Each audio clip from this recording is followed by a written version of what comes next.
In today's video, I'm going to teach you how to import Excel data into a PowerPoint presentation. This is a handy Microsoft Office tip that will streamline your workflow and help you present your data more effectively. Let's get started. First things first, open PowerPoint on your computer. Make sure you have both your PowerPoint presentation and the Excel file you want to import readily accessible. It's important to check that both files are saved and up to date. Now, once you have PowerPoint open, locate and open the PowerPoint presentation into which you'd like to import the Excel data. Next, navigate to the Insert tab located on the top menu bar. The Insert tab is where you can add various elements to your presentation, such as images, charts, and, importantly for this tutorial, objects. With the Insert tab open, look for the Object button. You'll find this option within the text group on the ribbon. Click on Object and a new window will pop up with several options. In this window you'll see two options, Create New and Create from File. Since we want to import an existing file, click on Create from File. This option allows you to embed an existing Excel sheet directly into your PowerPoint slide. After selecting Create from File, you'll see a Browse button appear.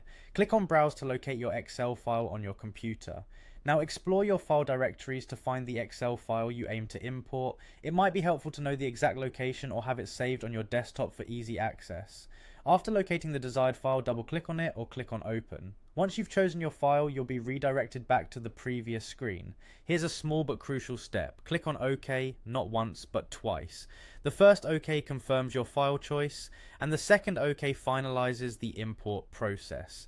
Now you'll see that your Excel data appears within your PowerPoint slide, but it's essential to ensure it fits nicely on your slide for a clean and professional look. Simply click on the corners of the imported data to resize it. You can drag these corners to fit the data onto your slide perfectly. Ensure the text and data are all visible and optimally positioned on your slide for clarity during presentation.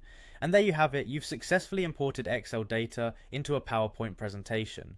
This simple yet effective technique can elevate the presentation of your data, making your slides not only more informative but also more visually appealing. Keep practicing to become more proficient at embedding Excel data, and soon it will become a seamless part of your presentation preparation process. I hope you found this tutorial helpful. Thank you for watching, and don't forget to like and subscribe for more Microsoft Office tips.